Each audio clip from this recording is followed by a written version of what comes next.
அன்பர்களே, சிங்கத்தின் வாயிலிருந்தும் என்று சொல்லி தனது பணி வாழ்வில் வந்த துன்பங்களிலிருந்து கடவுள் எப்படி தன்னை விடுவித்தார் என்பதை பவுல் விளக்குகிறார்.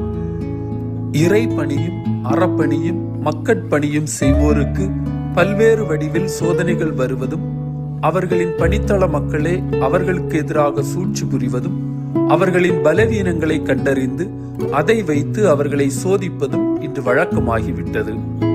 ஆனால் கர்ச்சிக்கும் சிங்கத்தின் வாயை கூட கட்டும் கடவுள் தன் பணி செய்வோருக்கு எதிராக திரும்புவோரையும் திருத்தி அவர்களை காப்பார்.